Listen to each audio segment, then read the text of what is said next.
Hello, everybody, and welcome back to Untold. After a couple of weeks without recording, I'm finally back. My website took much, much more than I initially expected. So um, that's why you haven't heard a lot from me. But now the website is done. I'm extremely happy with how it turned out. And I'm extremely excited about the next couple of weeks recording episodes with very exciting guests. Before we delve into it, I'd love to introduce today's guest, which is Dr. Nathan Leonhardt. He is a professor of family life at Birmingham Young University, and he specializes in researching what makes long-term relationships and marriages actually work. His work looks at interesting topics like sex, pornography, faith, and virtues, and how all of these shape connection between partners.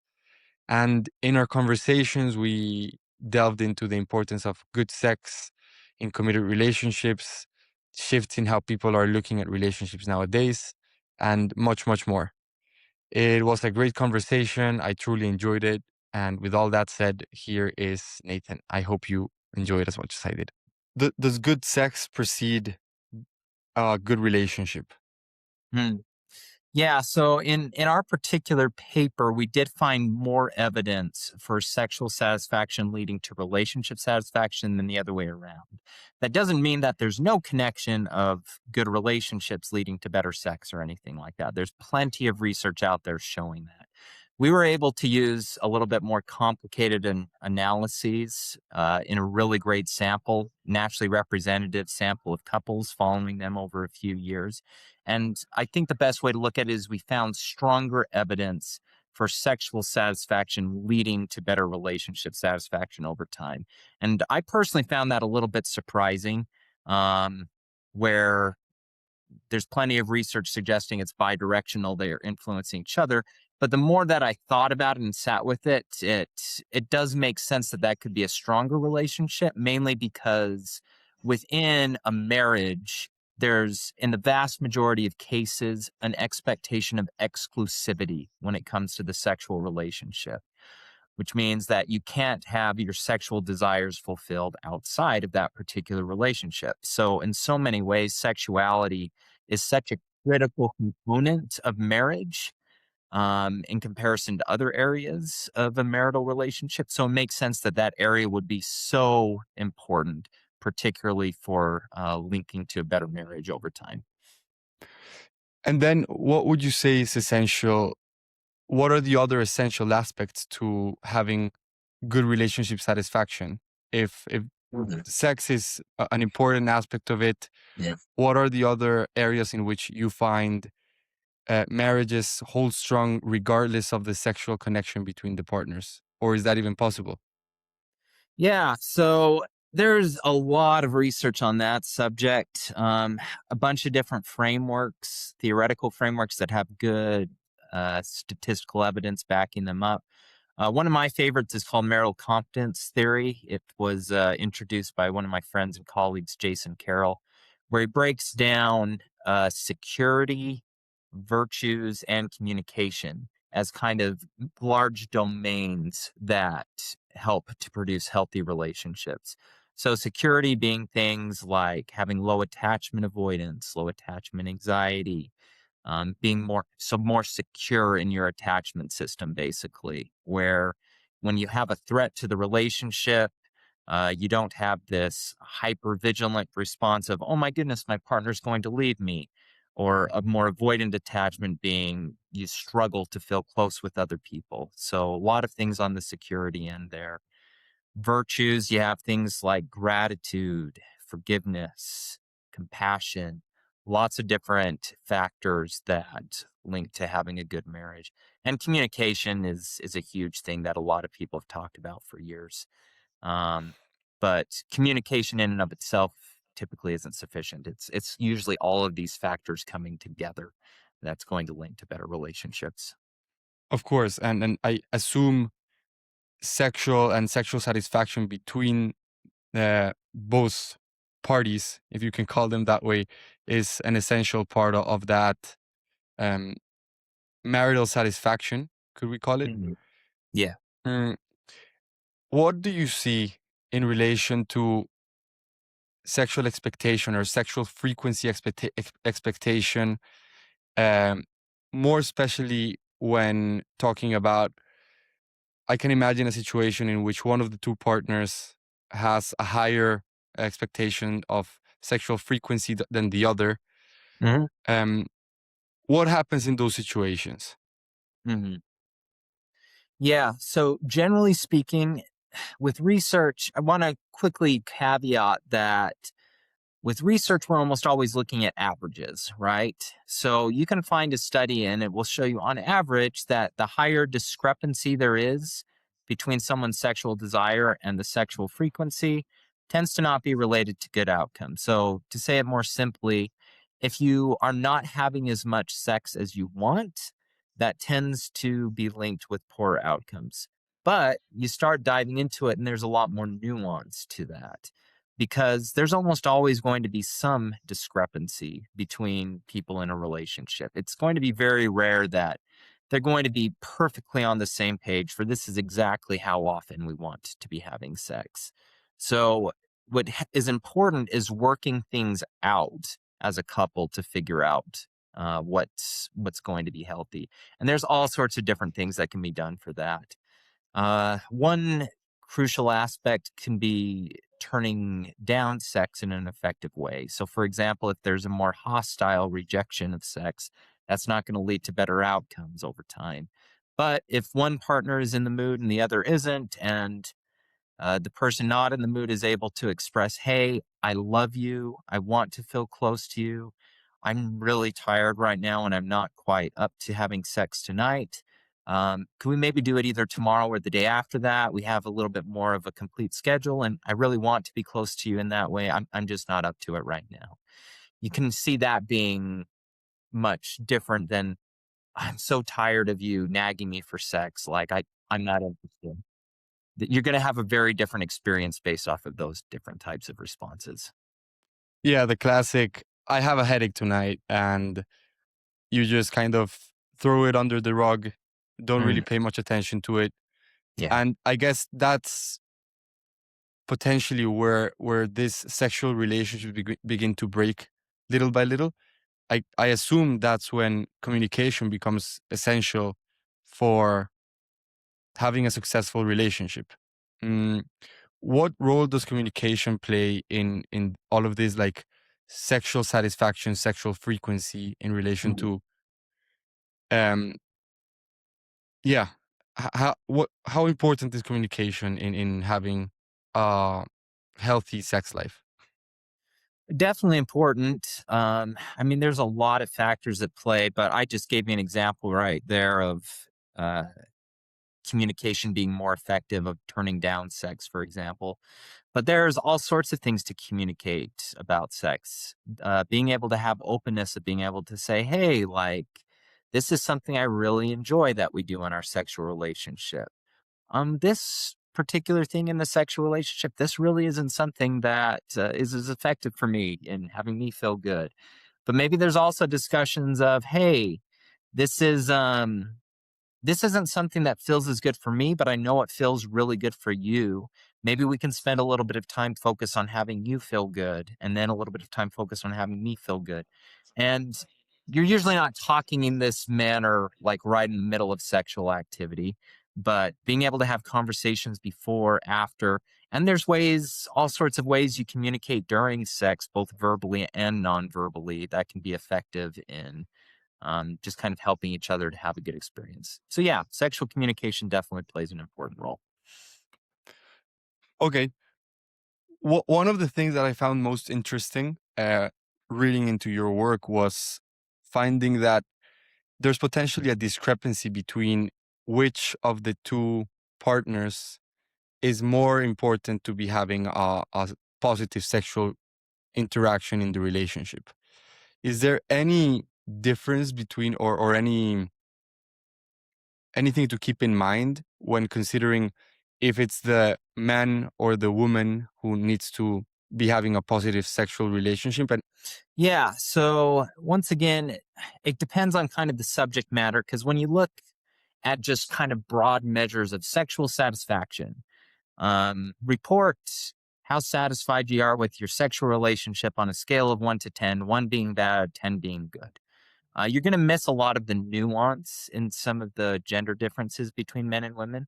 So, for example, that study on sexual satisfaction and relationship satisfaction over time, we did not find gender differences for both men and women. It was sexual satisfaction predicting relationship satisfaction over time.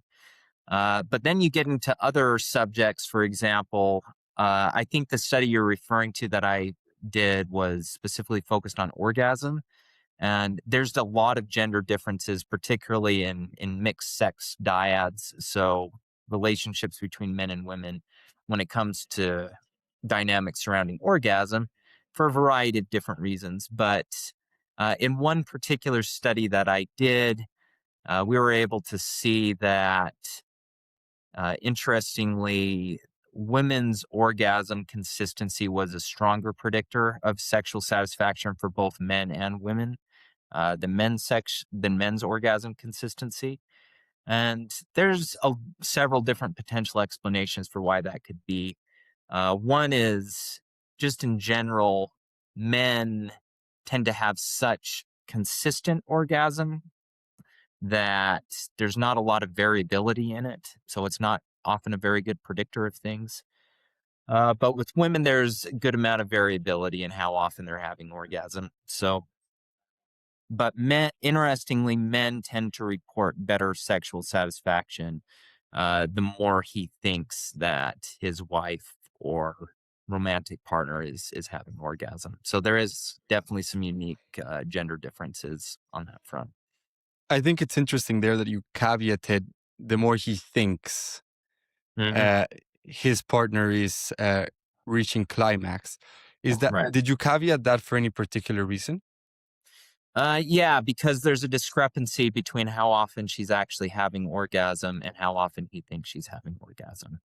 In one study, it was somewhere between 40 and 50% of men misperceived how often his wife was having orgasm. So there's definitely some interesting dynamics at play with that, where whether he's just unaware, maybe there's some faking that's going on, but yeah, there there can be some unique dynamics on that front that change what's happening in the sexual relationship.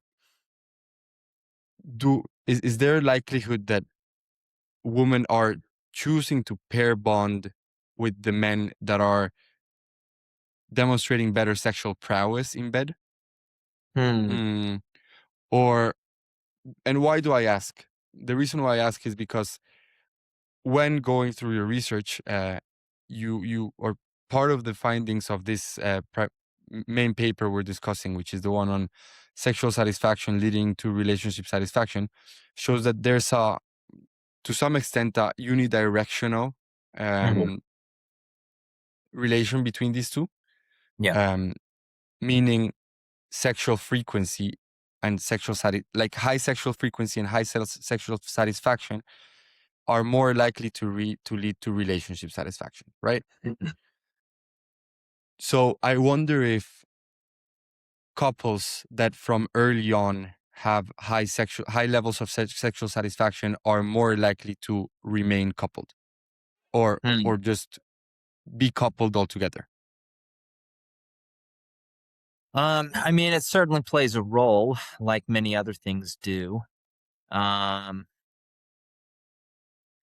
yeah, and asking specifically about orgasm with that, uh, we we we have just a few unique findings on that front. Where there was another study that I did with a team where we looked at orgasm consistency curvilinearly, meaning like, is there kind of a point in which you stop getting the gains from it?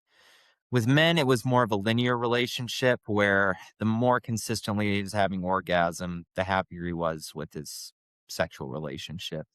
With women, there was a little bit more of a curvilinear relationship where there wasn't a difference between a woman reporting 61 to 80% versus 81 to 100%, for example. So I Okay. do want to be clear that uh, it is important to an extent, but with orgasm specifically, it's not like the one defining factor of having a good sexual relationship. Okay. Uh, it is possible to be satisfied sexually without having an orgasm every single time. Now, if orgasm is never happening, then that's a conversation to be had where there's probably some concerns and something to be done because, yeah, generally speaking, women do like to have orgasms consistently. But it's also not something to be hyper fixated on to the point of neglecting other aspects of the relationship. And what are the other aspects that lead if orgasm is only part Mhm. of the role, and of course an important one, I assume, Yeah. what are the other aspects that are important to keep in mind in order to have a highly like a high sexual satisfaction relationship? Yeah. So, a lot of the work that I've done has specifically focused on that point of trying to expand the way that we look at sexual quality because you have physical aspects, you have emotional, you have relational, and for a lot of people, you have spiritual aspects of sexuality as well. So, all of these things kind of being intertwined is where you're going to maximize having a great sexual relationship. So, on the physical side, considering something like orgasm, that matters. It does play a role.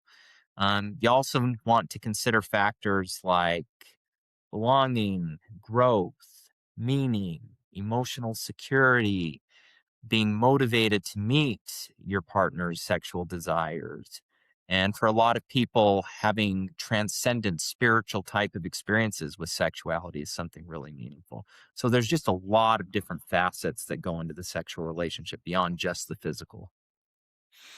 And in your paper, how did you like how did you measure sexual satisfaction? Was it an index? Yeah, so I've done a lot of research on sexual satisfaction. I've also done some research kind of criticizing the way we look at sexual satisfaction. So, most measures of sexual satisfaction, like I said, you ask someone, okay, on a scale of 1 to 7, how satisfied are you with your sexual relationship? One being bad, seven being good, one being unpleasurable, seven being pleasurable. That's useful. It's not a bad thing, but it's also very limited. So, for example, if you ask someone that's been dating for 2 weeks as opposed to married for 20 years, and they both report, oh, yeah, top of the line sexual satisfaction, do you think those relationships look the same? I would argue not necessarily, because people derive satisfaction from different things based upon the nature of their relationship, the length of their relationship, lots of other factors. So, for example, consider the difference between I'm satisfied with my relationship versus we have a meaningful sexual relationship. I have a sense of belonging in my sexual relationship.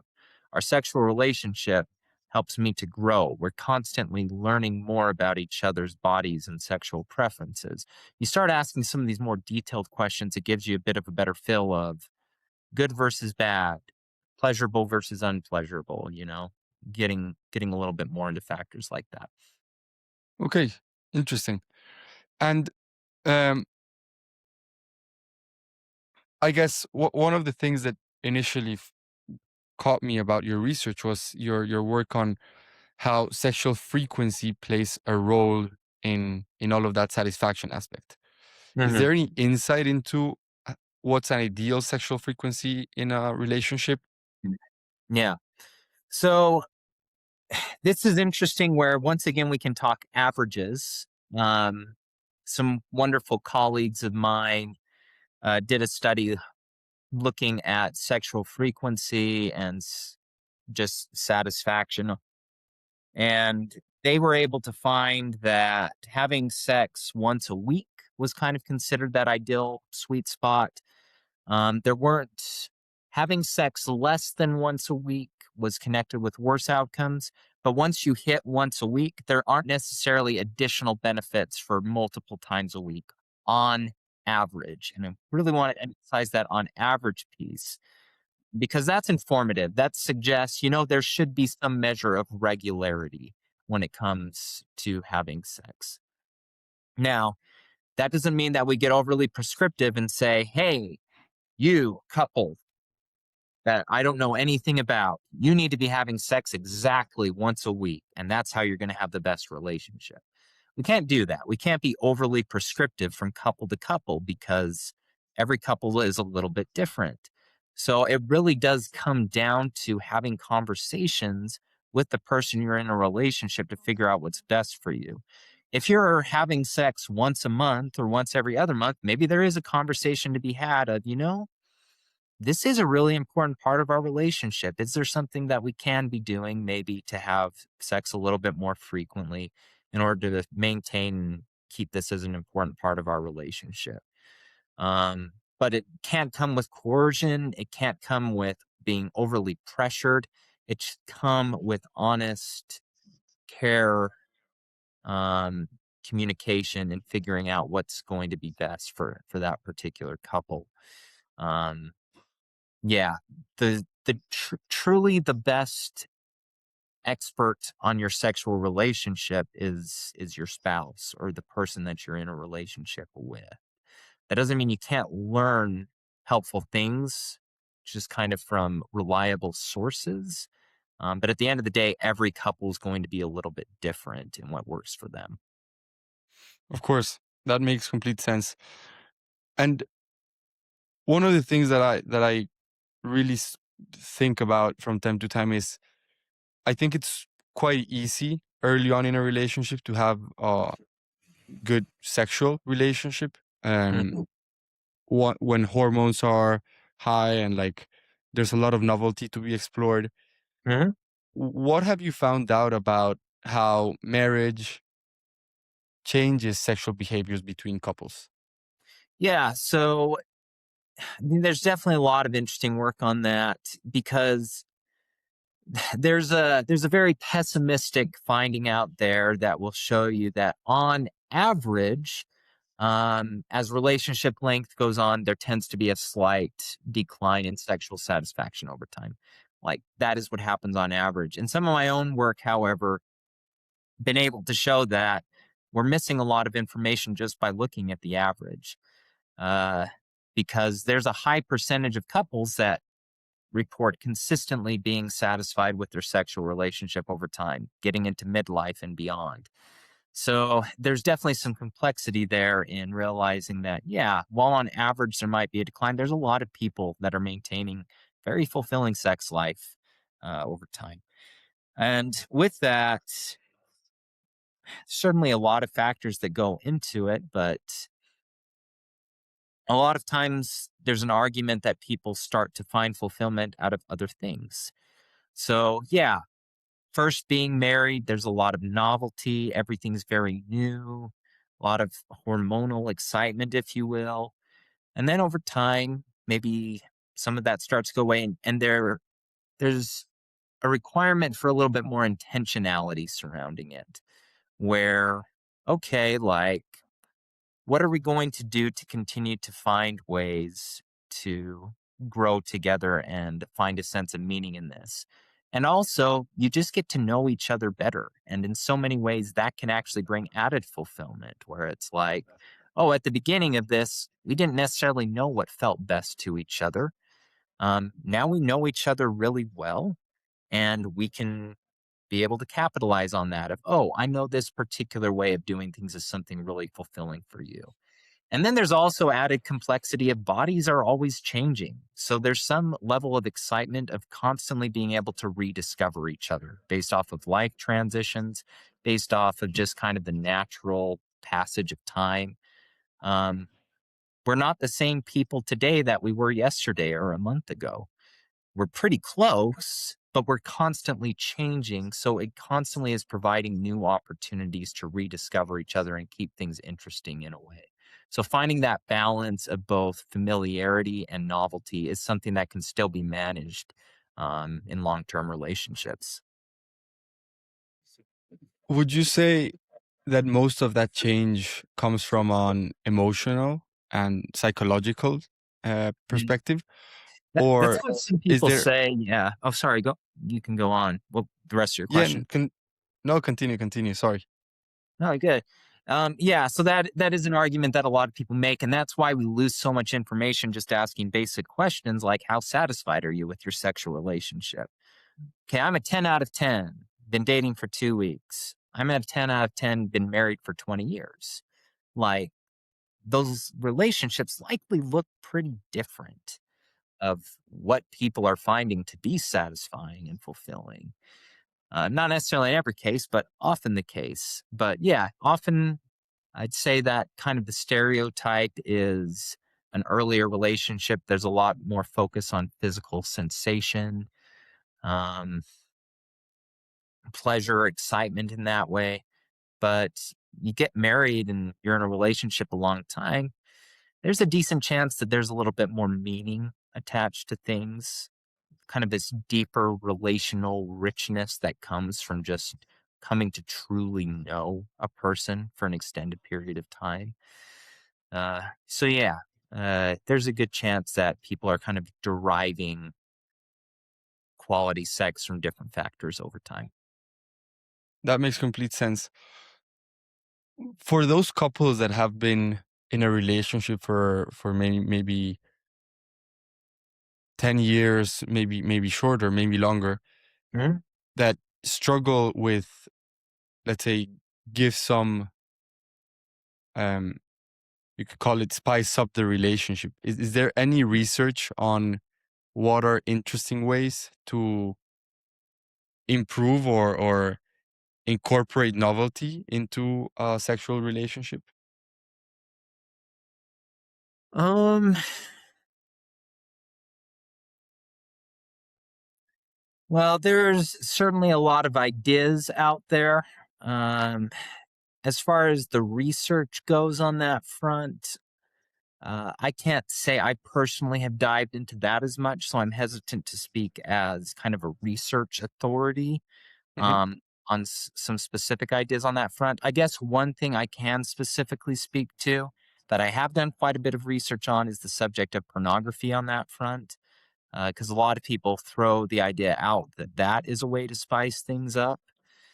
And I can say that you can find studies in isolation that suggest, for example, that joint pornography use is related to better sexual satisfaction.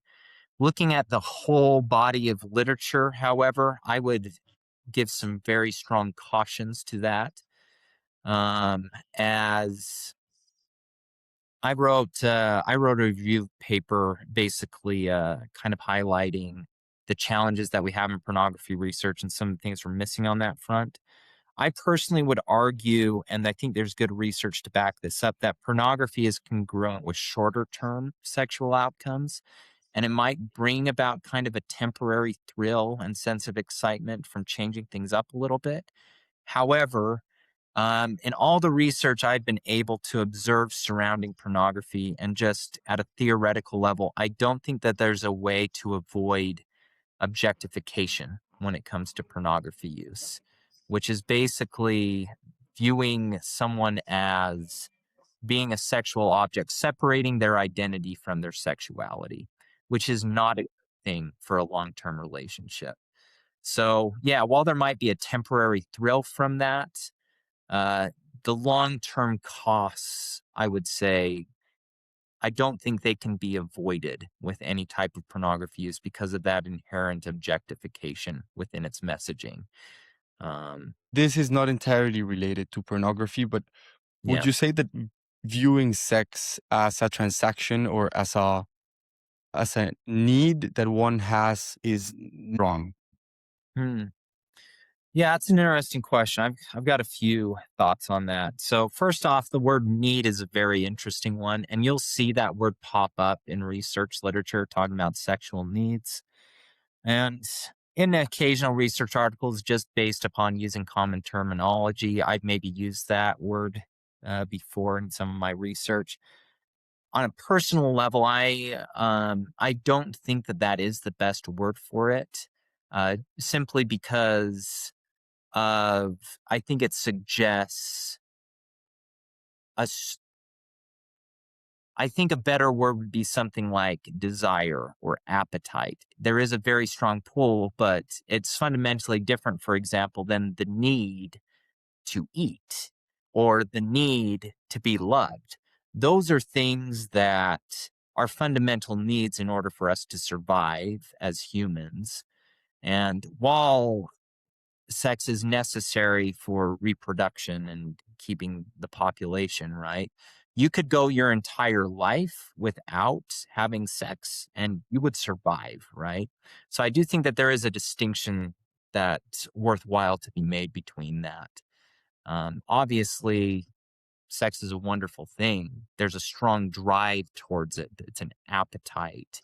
There's a strong pull for it to experience that, and it is something that, particularly in a committed relationship, is such a powerful bonding experience within the couple. I would Um, agree. yeah, I would cool. fully agree. I would Mm. agree with the idea of sex not necessarily being a need, but Yeah, more of a want. Um, yeah, yeah. Very strong want, and you can understand that where obviously it's needed to um, keep the population going, right? yeah. Um, Wouldn't you say that love is also a want as opposed to a need? that's How do where I we? actually do think it's different, because you can look at studies that have been done in orphanages. People that don't receive love, they do not develop properly. So even in orphanages where children are fed and have their physical needs met, if they're not given proper care, proper love, then they're developmentally stunted. So, for example, I actually worked in one of these orphanages, and I came across a girl who had all of her physical needs met, but didn't really get the love that she needed. She was, I want to say, 8 years old, and she looked like she was 4 years old. So it does seem that for humans, receiving that sense of love and affection and care is actually a little bit more on the need side, where we don't develop properly and we kind of wither away and die if we don't receive love in our lives. Interesting. Um, Something that I wanted to explore with you was your purpose, and we delved very briefly into this before we started recording. What I want to know is what leads you to want to research these sort of things. Hmm. Yeah, that's a great question. I think there's a fun little quote out there. Love is the answer, but sex raises a lot of questions. Um, so I've got a lot of questions. There's a lot of research that's been done on healthy relationships in general. But up until recently, there's been more limited research on sexuality in particular. And as we were able to highlight in that study that we've referenced a few times, there is evidence that sexual satisfaction was a stronger predictor of relationship satisfaction rather than the other way around. And I would argue that within healthy marriages, with that expectation of exclusivity surrounding sexuality, it makes sexuality a really important component, um, for long term, particularly marital relationships. So trying to understand, okay, why is this so important? Why is this such an enormous factor in promoting healthy relationships? That's definitely been a motivating factor. And also just on a personal level, um, I mentioned working in an orphanage, uh, and I spend a lot of time working with kids that were there specifically because they had parents who sexually abused them. And I saw just how much that kind of messed them up mentally. So I think that there's something to be said there where you think about the best and worst experiences in our lives. A high percentage of them have something to do with our closest relationships.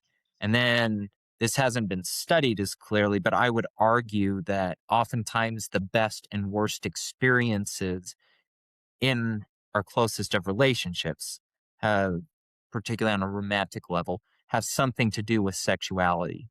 So just trying to understand, okay, this has the potential to be a force to really hurt people, but also has the potential to be a really beautiful, meaningful, transcendent thing that can bring people together in a powerful way.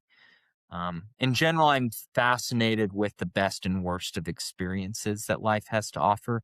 And I think a lot of those experiences are at the nexus of what happens with sexuality.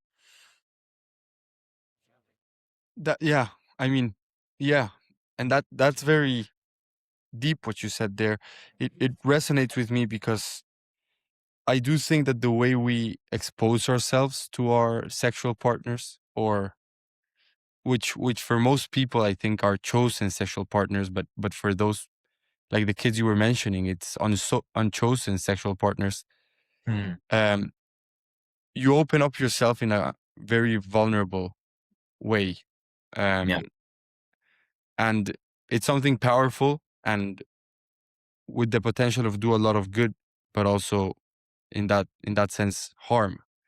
And it makes me think of like the the periods of most growth I've had in my life usually have been through the people that have I have managed to share that type of connection with, who have ended up teaching me a lot about myself as well. Um,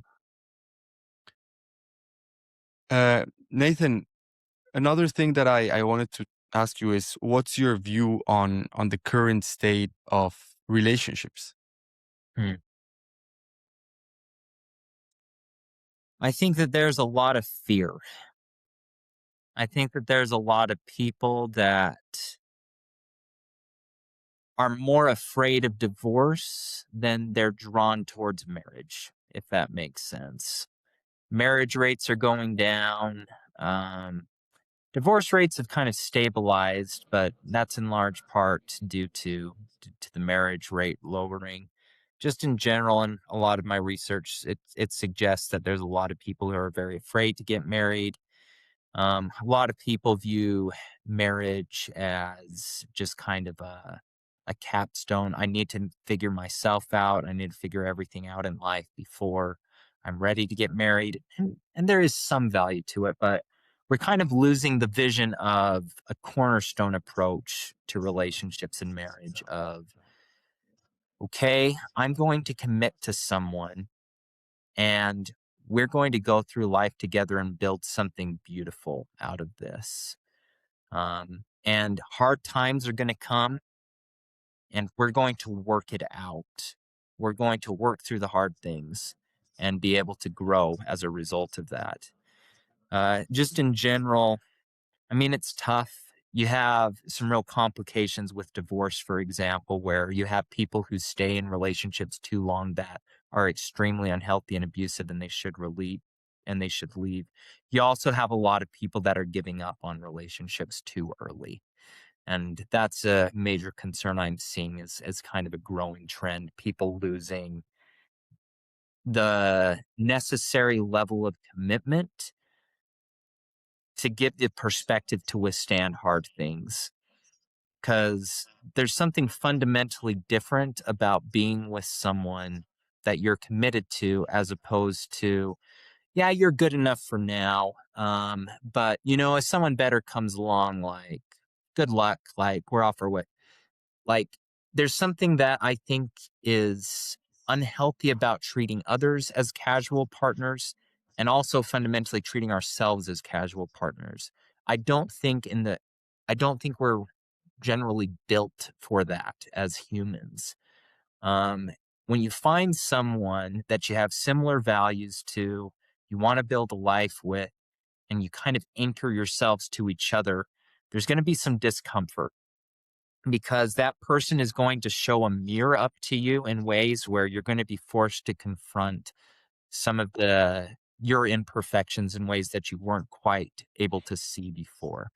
And you're going to be able to do the same thing to someone that you're in a relationship with.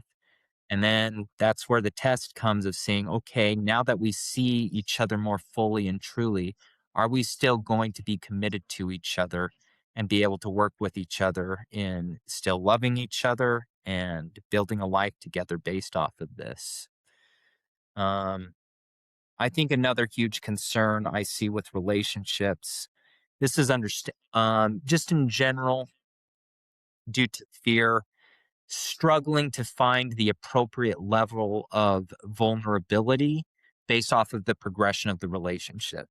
In Hmm. past decades, there was a very clear script when it came to, okay, we go on a date, we become exclusive, we become engaged, we become married, and we stay together for life. That was the norm societally for a long time. Right now, there's a lot more question marks of, okay, do I go on a date? Do I even call it a date? Do we call it just talking? We've got dating apps. We've got so many options. There's just so many questions about the appropriate script for progressing into a relationship. On a more extreme end, this is how most people think, but some people even have the perspective of, well, this is a starter marriage and maybe we won't be together forever, but like this is good enough for now and maybe we'll get divorced. That's not the norm, but you can just see that thought would have been unthinkable, like throughout Yeah, most of history when it came to marriage. Uh, 100%. yeah. So I think with the lack of a script and understanding surrounding the typical progression of a relationship, it makes it very challenging to progress with the appropriate level of shared vulnerability in a relationship because shared vulnerability, sharing your deepest hopes and fears.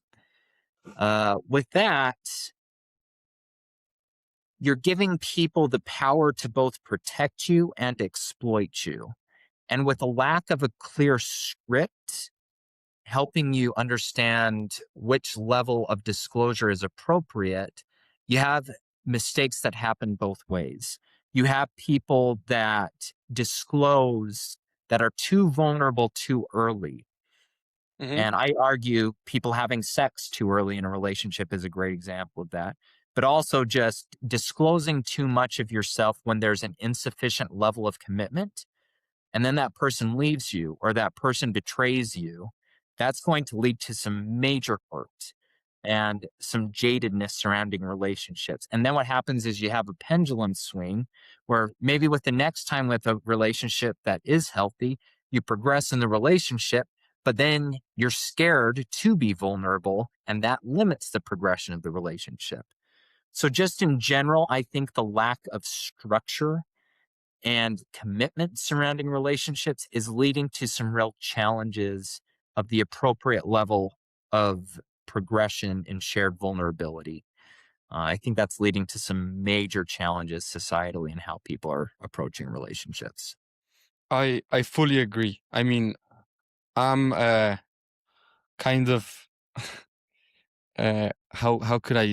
how could I say this? I'm in the receiving or like I don't want to victimize myself. So I'm part of it. Like I'm part of this modern dating culture that is extremely complex and difficult to Yeah. understand.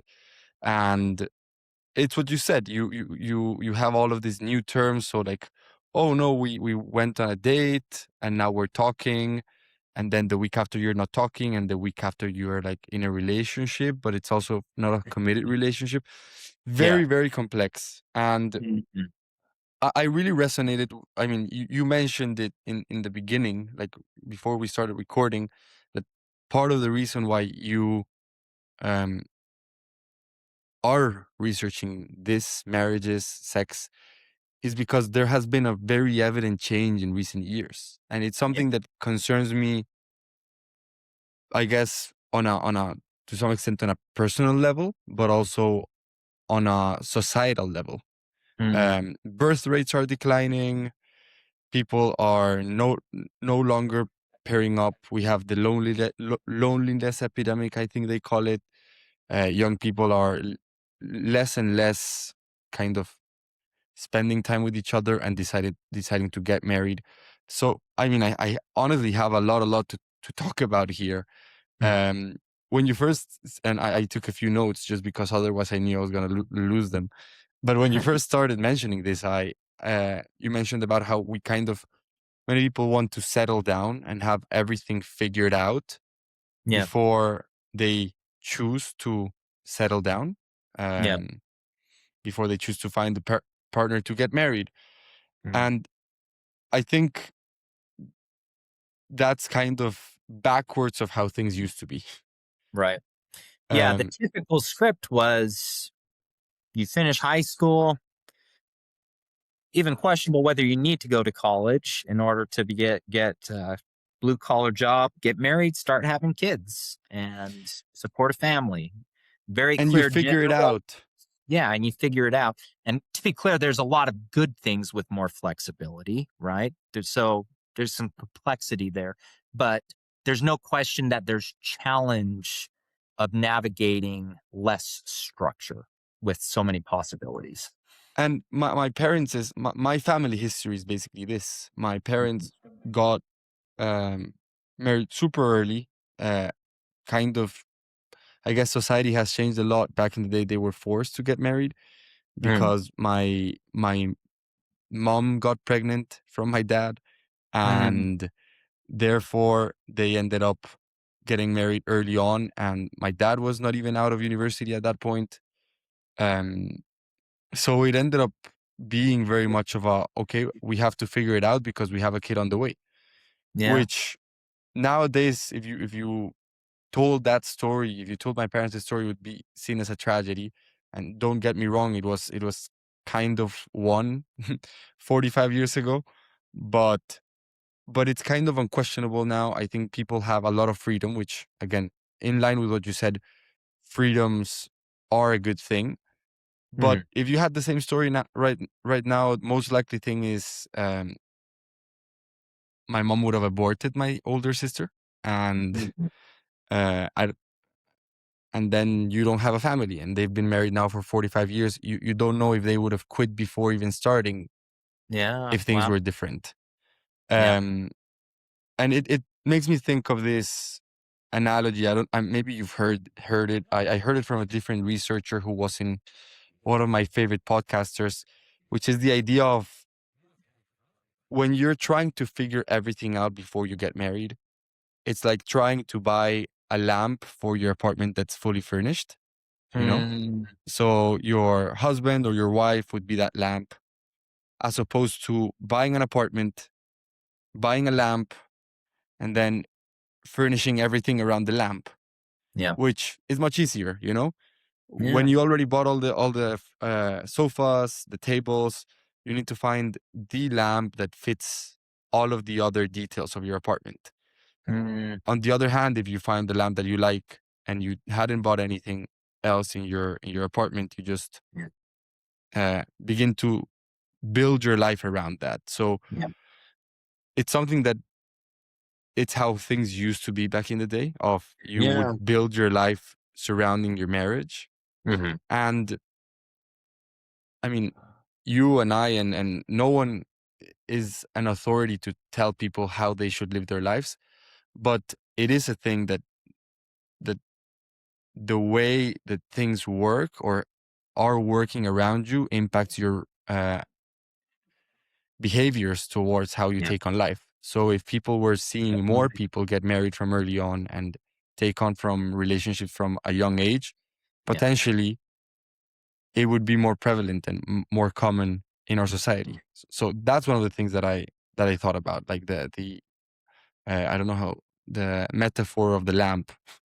I Um, like that. Yeah, that is an interesting way to look at it. Uh, on the other hand, you mentioned the idea of full commitment. mhm, I was actually speaking about this with a friend of mine, I think yesterday. Um, she was telling me that for her, a relationship only seems serious or a committed. Like I wouldn't necessarily. She didn't say committed, but she said a relationship only seems serious enough to her when mhm, she decides to move in with her partner. mm, Uh, and to me, that's, I mean, super unusual because in Colombia, I guess most people still don't move in with their partner until after marriage.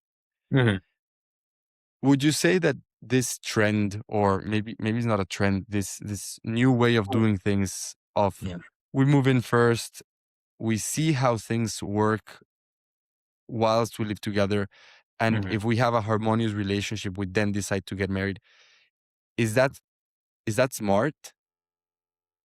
I'd say that the majority of research, and this is surprising to a lot of people, but the majority of research suggests that cohabitation is not a healthy thing for a marriage. And I'll give you a few explanations for that.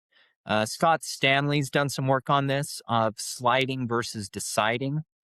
Oftentimes, people enter cohabitation from more of a sliding rather than an active decision. Uh, well, let me rephrase that. A lot of times, people that cohabitate end up sliding into marriage as opposed to making an active decision of moving forward with it. Of, oh, we're already living together. Oh, we have a pet together, and it just kind of makes sense to get married at this Is the point. next step. It's the obvious Yeah, next step. right. But there's less proactive deciding in comparison to sliding. So that's one concern that can happen with kind of that mindset.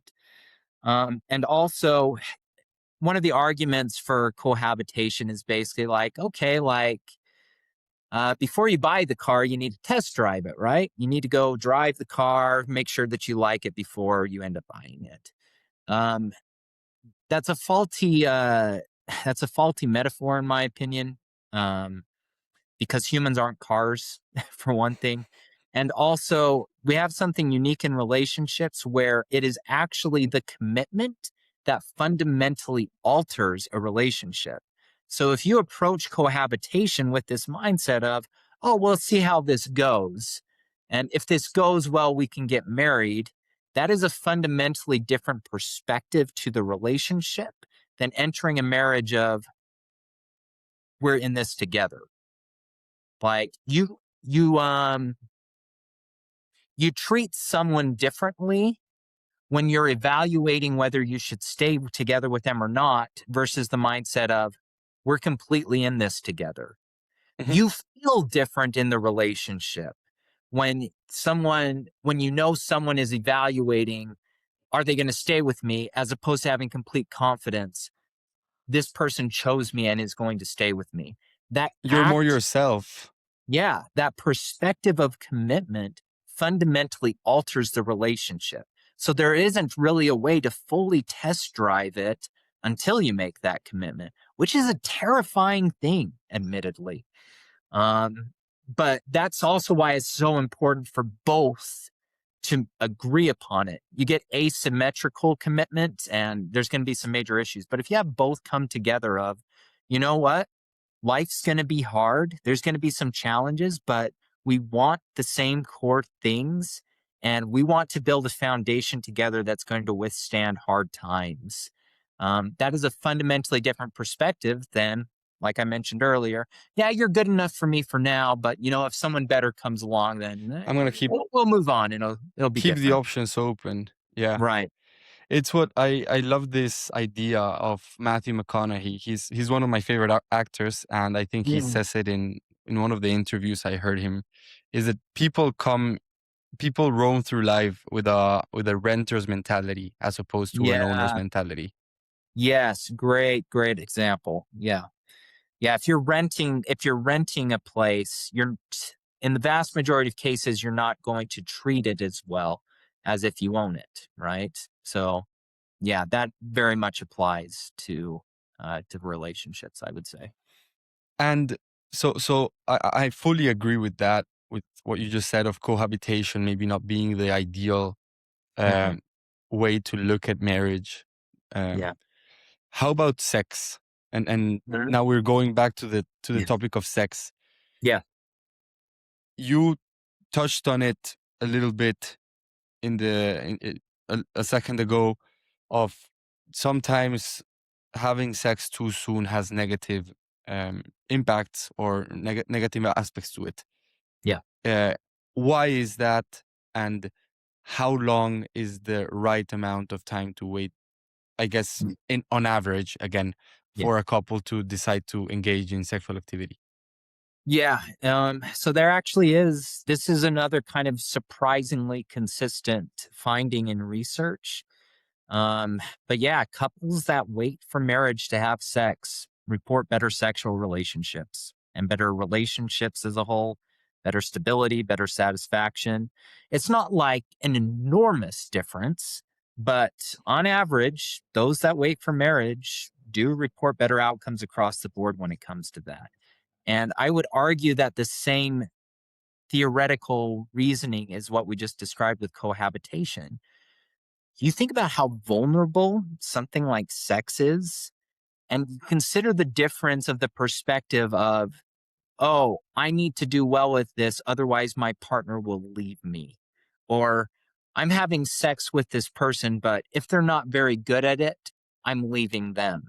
You consider the difference of that mindset versus we're in this together. My partner loves me. I love my partner.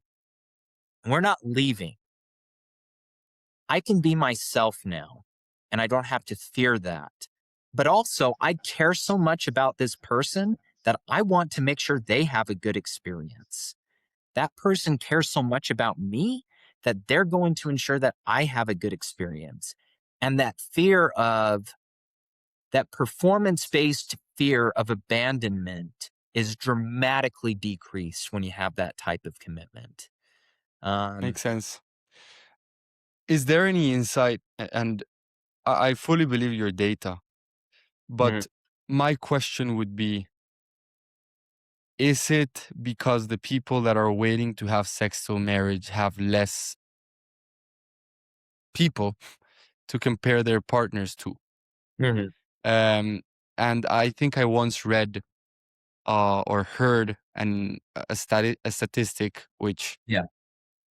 was geared towards females, women, but I wouldn't be surprised if it's replicable for men too, which said that women that have had more than five sexual partners throughout their life have like a considerable lower uh, likelihood of succeeding in marriages in terms Mhm. of they're more prone to divorce. Yeah. And the reason behind that was that women, and I would assume men too, um, tend to compare their previous sexual partners. Yeah. Yeah. So we're definitely still researching things like this and trying to find the exact reasons, but that's definitely one of many potential explanations of the more partners you have, the more comparison points that there are.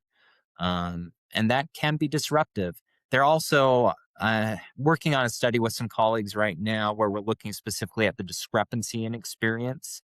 And there seems to be something on that front too, where there might be some self consciousness where if I have a lot of experience and my spouse doesn't have a lot of experience, like what does that do going into a marriage? Want to be very Interesting. clear on none of these fronts. This isn't destiny of you have this number of partners and you're doomed or anything like that. But as far as trends go, yeah, data suggests that those that go into a marriage, um, where that's their first sexual experience, they do tend to fare the best. That doesn't mean there aren't unique challenges with that. That doesn't mean there aren't some things to figure out on that front. But they Probably tend to probably out curiosity plays a part then as well. probably what? Sorry. Curiosity. I would Mm. assume that for some people it's the idea of having only one sexual partner throughout their whole lives. Uh, To some people, that would probably be something difficult to cope with. for some, it could potentially be, yeah. But this is a little facetious in opinion, but I think there's some truth to it. As humans, we have the tendency to want a lot of things that aren't very good for us. Yeah, I fully agree. Mm. There's a big gap between what we want and what we should want to want. There's Yes. this Well said. great essay I love, um, and it speaks about that. In order Yeah. to have a successful and happy life, we need to be able to reprogram our natural wants, because our natural wants tend to be things that aren't necessarily the best for us. So Mm. I mean, if we all gave into our natural desires, we probably would all be alcoholics, drug addicts that, uh, yeah, are not very Yeah. successful in life. Sometimes we have to do things that are difficult, and that only leads to better outcomes. Yeah. And This is just another modern trend that I think speaks to this. I think oftentimes we have the challenge of sacrificing meaning at the altar of expedience, if that makes sense. So basically, a lot of people want the quick, immediate gratification of something, and that might feel good. There's reasons why it, like things you mentioned, they bring a sense of pleasure and enjoyment for a short amount of time, but they're ultimately not going to build up to a flourishing, meaningful life. Like you think about the beauty of, you mentioned parents that have been married for 45 years. Like I've got parents and grandparents that have also been married a long time. And you think about what they're able to build over that amount of time, that I would argue, and I think there's data to support this, that come in large part due to having a relationship built upon exclusivity and permanence, and the amount of meaning that's able to develop in those types of relationships. Um, so much can be lost. It might feel good for a brief moment, but disrupting that permanence or exclusivity in the importance of that relationship, I think it ends up hurting a lot of the deeper meaning and richness that can come to life. Mm, very interesting. Nathan, I know you're on the clock. I Hmm. really, really true appreciate having you. Um, is there any closing thoughts that you would want to leave the listeners with? Hmm. I'd say I'd say don't let the pursuit of perfection impede the pursuit of good. I I think a huge fear with so many relationships right now is trying to find something perfect, and there's so much fear surrounding that on so many different angles. Am I going to mess up? Is this person going to mess up? Where people end up not getting married at all, not pursuing relationships, never having kids. The reality is all of these things involve risk. Um, it's a scary thing to give someone so much influence over your life. And yet, if you find someone that's good, if you're a good person, um, sometimes there's something to be said about the courage of moving forward with something good, and also the healthy, realistic expectation of this won't be perfect. It's going to be messy, but this can still be good and this can still be beautiful. Perfect is the enemy of good. I would fully agree. Yeah. Nathan, it was such a constructive and I learned so much from this a bit more than an hour that we spoke. I would love to have you in the podcast again. I think, especially in the last couple of uh, the latter half an hour of it, we got deep into it. In the beginning, I was a bit nervous, but uh, I really enjoyed it. So I truly thank you for it.